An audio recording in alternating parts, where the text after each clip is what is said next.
Gabriel, vous voilà président de fédération depuis le mois de mai. Pourrions-nous recueillir vos premières impressions? Alors, ce sont des impressions positives, confiantes, parce que nous avons une confiance dans celui qui nous a appelés, par la grâce de Dieu. Je vois que nous sommes bénis, le Seigneur est présent dans nos travaux, dans nos discussions, dans nos visites également. Et par sa grâce, nous essayons d'avancer. D'une manière très pragmatique, comment se passe votre prise de fonction? Quels sont les défis? Quels sont les enjeux? D'abord, le travail est nouveau. Il y a une nouveauté. Dans la diversité des dossiers également, il y a une source de richesse parce que nous devons connaître chaque situation, chaque cas particulier. Et c'est très large, très varié.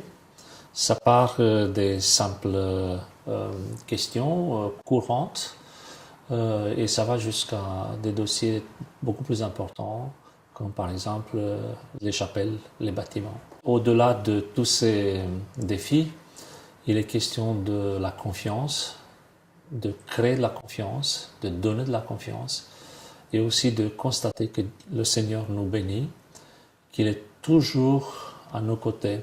Et c'est très important d'envisager, de continuer à envisager le travail de cette manière.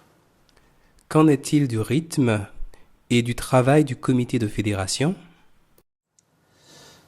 C'est un rythme un peu particulier parce que nous devons travailler à la fois d'une manière personnelle, individuelle, chaque sujet, et aussi en tant qu'équipe. Nous avons des réunions, un comité restreint, ce qu'on appelle le bureau. Et nous nous réunissons 2 fois par mois, voire 3 fois par mois, les mardis à la fédération. Mais nous avons aussi un comité plénier qui va au rythme une fois par mois ou toutes les 5 semaines. Un comité plénier où il y a également des membres laïcs qui représentent l'ensemble du territoire de la Fédération France-Nord. Ce n'est pas une tâche facile, mais ce n'est pas très très compliqué dans la mesure où c'est fait avec beaucoup de sérieux, mais aussi avec beaucoup de joie et beaucoup de disponibilité de cœur. Et nous sommes bénis à travers ces échanges. Gabriel, quelles sont les joies et les satisfactions du ministère d'un président de fédération? Alors, la joie vient du travail. C'est le travail accompli qui fournit cette joie. Je me rappelle de ce qu'avait dit Ellen White au XIXe siècle déjà, que certains attendent le salaire, la récompense du travail, pour être satisfaits de ce qu'ils ont fait. Mais avec Dieu, le fait de travailler, d'être dans l'action, c'est la meilleure récompense. Et je crois que c'est là la discipline à laquelle nous sommes invités à participer, cet exercice collectif que nous devons exprimer, c'est de dire nous avons quelque chose à accomplir, nous avons une mission, nous voulons partager la bonne nouvelle, nous voulons être à l'écoute des autres et aussi disponibles pour accomplir la mission qui nous a été confiée. Eh bien, c'est déjà une très très grande joie. Et je remercie le Seigneur pour ce privilège de pouvoir partager cette mission. Pouvez-vous nous dire ce qui a absorbé l'essentiel de l'activité fédérale ces derniers mois? D'abord, la consolidation de la séparation entre tout ce qui est cultuel et tout ce qui est culturel. Comme vous le savez, nous sommes une église unie, une église qui est grande, qui a une mission, qui a une responsabilité aussi, beaucoup de privilèges, mais aussi des responsabilités. Mais en même temps, aux yeux de la loi, nous sommes 2 associations. Nous sommes représentés par ce fonctionnement où tout doit être clair. Une séparation entre ce qui est culturel et ce qui est cultuel. D'abord, il y a eu une analyse, une évaluation, une vue globale de toutes nos activités, à savoir nos pasteurs, notre personnel de la fédération. Dans un deuxième temps, nous avons commencé une mise en œuvre de cette séparation et finalement, on aura une troisième étape qui consiste à valider ce fonctionnement. Et puis, il y a eu aussi un accompagnement des églises. un accompagnement pratique à travers les mutations des pasteurs, à travers la reconnaissance et des cérémonies pour accueillir de nouvelles églises dans notre fédération, au sein de notre fédération. Également des visites, des visites de travail sur des chantiers, et puis même par la grâce de Dieu une inauguration d'une église. Il s'agit de l'église de Bourges.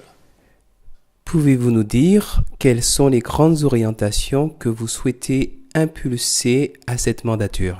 Cette stratégie, si on peut l'appeler ainsi, cette vision, on peut la conjuguer selon 3 axes. Le premier, c'est la mission. Nous devons rester attachés à la mission. Chaque membre, chaque pasteur, chaque enfant, chaque personne qui est dans notre entourage est appelé à accomplir la mission qui est confiée par le Seigneur, à savoir propager l'évangile, exprimer autour de soi avec joie, avec beaucoup de confiance que le Seigneur revient bientôt. C'est notre mission, il ne faut pas l'oublier. Nos comités, nos réunions, c'est important, mais le plus important, c'est qu'à travers nos actes, nos paroles, nous soyons en harmonie avec cet idéal, la mission que le Seigneur nous a confiée. Le deuxième axe, c'est tout ce qui est administratif, tout ce que j'ai mentionné tout à l'heure, cette volonté d'avoir une fédération où les choses sont claires en ce qui concerne l'application de la loi. Nous sommes 2 associations, il est important que ce soit visible, que ce soit clair. Qui est le président d'une association, quelle est sa responsabilité, qui en est le secrétaire, quels sont les statuts, comment respecter ces statuts, ainsi de suite. Ça, c'est la partie un peu technique, ennuyeuse pour certains, mais tellement nécessaire pour tous. Et troisième axe, c'est accompagner les départements. Vous savez, nous avons des équipes, nous avons des responsables qui ont été nommés, et ces équipes ont fait des projets, ont fait des plans.